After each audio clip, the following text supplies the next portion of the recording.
empowering us, on empowering the community, on importance and benefits of trees in our environment. Now, some of you who live around Boya, you bear with me that climate has actually changed. People are like, Boya, not be the hot so, but climate don't change. Things they don't change. Why place the hot so?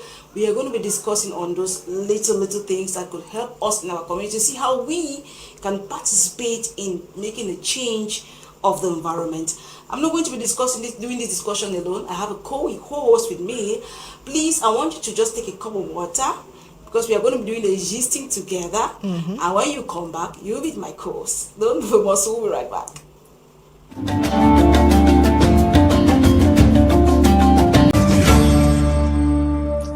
Okay, welcome back to the show. If you're just tuning in, this is Aerodef University Forum, and it's an exciting environmental platform. Yeah, you've heard a lot about things, showbiz, entertainment, a lot of things, but this is a platform where we look at pressing environmental issues, especially that which concerns the best environmental institute in Central Africa. We're talking about Aerodef University Institute of Applied Biodiversity Sciences. My name is Favor, and I have the co-host of today's show. Before I open up to you guys our topic, or before I unleash our topic, I want to introduce you my beautiful co-host with me tonight. Please join me meet Sarah. Sarah, you're welcome again to the show. Good evening to you. Good evening, televiewers. Good evening, Favor, and thank you for inviting me on the show once more. You are very much welcome. You're invited again. It's a pleasure to be here. It's really an exciting moment for me, because when I talking about issues about the environment, I feel so relaxed. Definitely, Favor is the environment is what makes you healthy. Yes. So if we're not talking about the environment, I don't know what we are talking about. Do you know that many people spend a lot of money in the hospital? And less money in taking care of the environment, not knowing that if your environment is not safe, you are not safe. It's not safe, because your health is wealth, and your health depends on the environment in which you live in. Yeah. Because I bet you there is no way you can be healthy when you live in an unhealthy environment. That's very, very, very, very, very true. You see many people every day, they go to the hospital, spending money in the hospital. Yes, that's the society today. We have the tendency of focusing on the things that don't really matter. Oh my God, nobody cares about the environment. I think that's what we are going to be discussing today, because our topic of today is community empowerment. Yeah. Community empowerment, the benefits and importance of tree planting. What's your take of that, our topic of today? Are you excited? Of course, I'm excited, and I must say, definitely before being on this platform, I must have done some research on tree planting and Favor. I must say, if everyone is as informed on the importance of tree planting, and if we implement that, the environment is not going to be as bad as it is today. Of course. And viewers, if you're just tuning in, we're tuned to Aerodef University Forum, and I think we have just given you the topic of the day. The topic of the day is community empowerment, the benefits and importance of tree planting. The benefits and importance of tree planting, and this is coming at the time when this month is a month of Mother Earth. We are celebrating Mother Earth, and many people are not even aware. Most people don't even know a day like that exists. Why are you talking about the importance when people don't even know such a day exists? I guess with our specialists on the show today, with our special guests, a lot of things will be unveiled to us, and we'll see how the community can get engaged in tree planting. How we as a person, how you as one person can change the society. Do you believe in that, Favor? I believe if one house, one tree means one person. Exactly. To one tree. The one tree. All right, maybe we don't know what our special guest is going to say. Dear viewers, right now I want to welcome our special guest of the show. I know I'm very excited to have him, because he's one of the best conservationists that we have in the world, because this one has gone around the world. So we are excited to have him live on the show. Yes, taking time, his tight schedule to be with us on the show. Please, I want you to just catch your breath. Just take a sip of your tea or your juice. When you come back, you meet my special guest.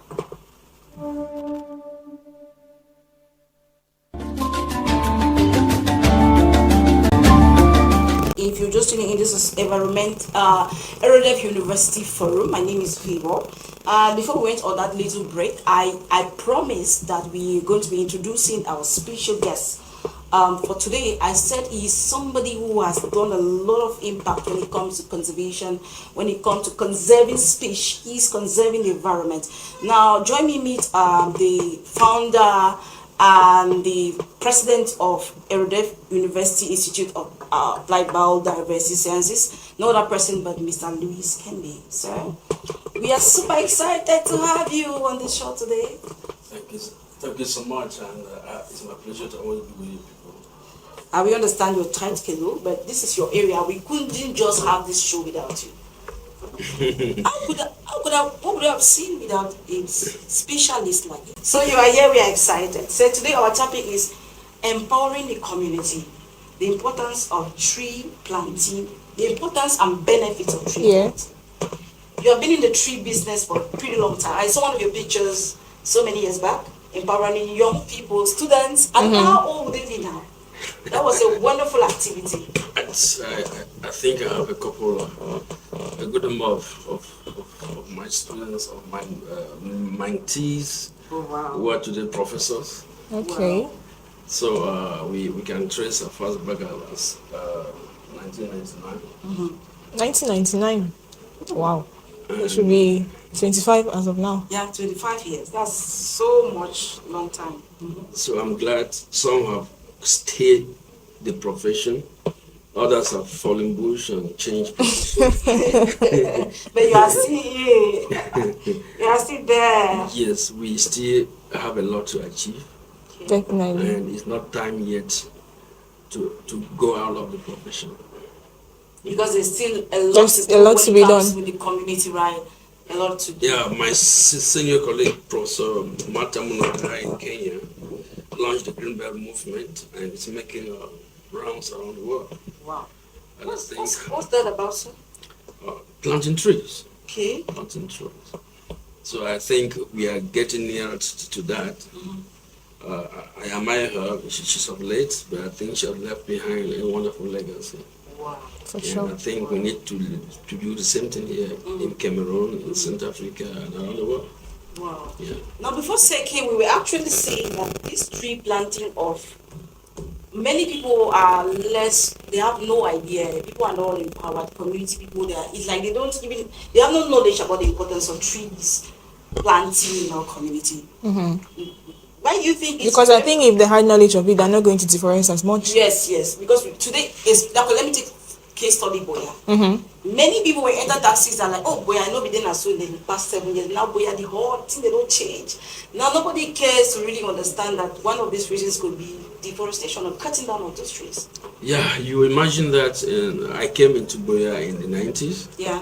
and the rainy season used to be serious. I mean, Very, very serious serious. and Cold. serious.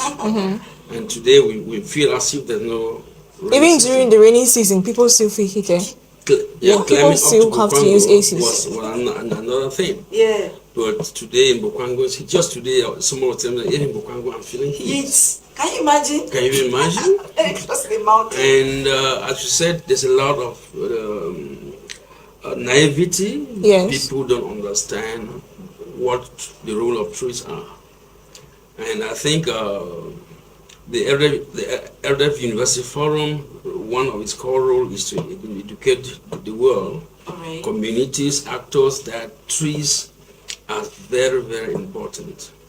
Okay. I've been thinking to meet with the mayor of Boya and mayor of Boya to launch one marriage certificate, one tree. One home, One tree. Okay. So that every home, every marriage certificate assigned in name of marriage and the name of birth That should should be be one. accompanied by one tree. Okay. And that way I think we can count how many marriages take place in Boya. We can count how many children are given birth in Boya. I think it's going to bring its fantastic change. How this is going to be coordinated is another model that will put into place. Water crisis in Boya everywhere, but we will not just say it's about Boya. Yeah, it's more Cameroon. Cameroon at large. Yaoundé, Douala, Marwa, Everywhere. Chang, Bamenda, everywhere is water crisis. And I would love to say that it's not even about the urban areas favor, because even in the villages, they have issues like that. What we're calling the green infrastructure, the watershed technology, has been abandoned, and watersheds where we have the trees. In the last session, we were talking about trees. If there are no trees, there will be no life. No trees, no And life. that is, people need to start understanding this. People want to cut down every single tree in order to construct houses, Businesses, all of that. businesses, farms, roads. I'm shocked. I need to invite you guys to New York or to Washington DC when you That arrive would be here. amazing. Favor. Yeah. You know what I mean? If you arrive here, we tell you that this is a world city. Yeah, that's, You will never that's, believe. that's, Everywhere is forest. Yes, that's what I'm not cutting solution. I was Yeah. discussing. I don't know if it's you. That when you get to Europe, you discover that every house Has a tree. They have a tree. They have a way they plant Yeah. trees. But for some reason, I don't know if people in Africa think having a tree makes the environment dirty or whatever, or it makes it bushy and stuff like that. I don't know. You Well, need that is just a naivety I think the CEO spoke about earlier. You need to go to the farm. If the mama or papa are not yet cleared and burn all the trees, they're not ready to start any business. No business. I think I'm What done. kind of hell is that? I don't know. It's so it's and yet the next day you are going complaining. Diseases that have been Diseases. caused, that are brought as a result of no trees Because of the trees. are just so many. So many. So today I was just discussing with my little boy in the house. I was saying, when we're growing up in the quarter, you just see some birds will just come and fly on the tree. You just see them feeling free, building their little shirt on that tree. But nowadays we don't see those things again It's in the rare. environment. And I For think- those who have studied earth medicine, all right. this is one of the things I just thought, and I've been talking with our board of the school, that we need to introduce ethno medicine. All right. Those who study and practice ethno medicine, their health cost, their health bill check is 70% less than those who want to depend on the Western medicine. Ethno medicine is the use of trees, Yeah. grasses, everything around us. Why can we not go that way? We all think that what comes from the West is the best, or let us destroy everything that we have before we start thinking. The cost of restoring It will be more It's expensive. in trillions. In trillions Than conserving what Than conserving what what- already exists. Now, so you have been into this tree conservation business, and can you share with us some of your success stories on your initiative that you've actually established in some communities on tree planting? How was it all like? Did they embrace, and how far the follow up now, the monitoring evaluation? Are the trees grown? How far? Yeah, our interventions, a lot of tree planting comes at two major levels. All right. Supporting soil health improvements in farmers' fields, smallholders, so that introducing trees helped reduce their cost of production Production. by 60-70%, and their income rose by 300%. Okay. We have seen this in parts of the west, part of the northwest, where we operated before the arrival of the crisis. We are practically in all the 7 divisions in the northwest. We are in 5 divisions of the west, and we can see wonderful results of eliminating fertilizer, inorganic fertilizer, and introducing trees into farmers' farms. Apart from the fertilizer that the natural trees bring, you have other wonderful benefits. The microclimate, where cocoyams were not doing well, they all started doing well. Okay, because of those trees that Yeah. are just like Creation of imagine it has something to do with the soil. So yes, the soil fertility Fertility improves, improves. and other products came in. Yeah. In communities where they are not fuel plantations for firewood, the stakes of these trees were harvested by mamas and to use them at home and to stake their beans. So the benefits were just wonderful. That's just one aspect of our work. In the second aspect of the work was planting trees in degraded landscapes. And we started in 2005, and we focused a lot of attention on the Mount Bauntus ecosystem. And in 2017, we launched the first measured ever tree planting program in Cameroon. Ecosystem restoration. 15 years of tree planting across Mount Bamotus. From 2018 Wonderful. through to 2035. Wow. We are on Mount Bamotus looking at new models on how to improve systems, how to increase water quality, quantity. And I think every year, initially, we targeted planting 1 million trees a year, but it seemed unrealistic. So we cut down our targets to 600,000 trees a year. 600,000. So we are moving. So those are our successes, which we can go there. We are planting in watersheds in Bansor, in Wum, in Camber, in Fundong, and we have results. What result? In Ibialam, in some places there they call it my forest. I say, well, it's not my forest. It's community people's business. Community people's business. So, and I think in the last 2005 to now, we have planted 13 million trees across Cameroon. Wow. And the trees are good, in good shape. Good. Different shapes. We may have some losses. Yeah. For sure. Yes, plus or minus, we can take 10-15% plus or minus margin of error. And you see, Sarah, so we are actually talking about community here. Community. We are looking at the community people, how they have to, how their place they need to take in conserving crops. Different crops have different growing requirements. All right. Okay. The agroecology for each of these crops, of each of these trees, Okay. varied from one species to the Right, other. For instance, we have cocoyams, I just mentioned here, Okay. loved a lot of microclimate. If you grow cocoyams in open sun, the performance is going to be horrible. Okay, they need like a shade or Yes. They need something. shade. Yeah, there are some plants that actually If need you grow Irish sunlight. potatoes or macadamia crops under shade, the production performance is going to be horrible. Okay. So we need to know exactly what species do well. So plants Well. well. Yes. So it's not one condition for everything. Yeah. The local people, many of the time, the local people through empirical test and knowledge understand this. They don't need you to come back from school. To come out and tell Yes, them no, that no. it's still like this, like Yeah. this. For the last 20 years, 30 years, they've been It's doing 40, it. yeah. Yes. So they know exactly where, if they plant this, it will going go. to work. Yes, it's going to work. So you don't even need to tell them what to do. No. And so don't you think as a conservationist in some of this your tree planting initiative, that could be one of your challenges you face with the local people? We have fought. I'm one of those who have been fighting over the last 2 decades. And I graduated to what is called citizen science. Citizen science is the people like us who have not been to school, but we have a lot of knowledge generated through empirical evidence over years, which those of you who have been to school, universities, and you come back and fool us, in quote, you fool us, collect our knowledge, and go and publish and say, you people have discovered. Those of us who are in the villages, who have not been to any school, we have a lot of that knowledge. And we have been pushing, and that kind of knowledge is called citizen science. Okay.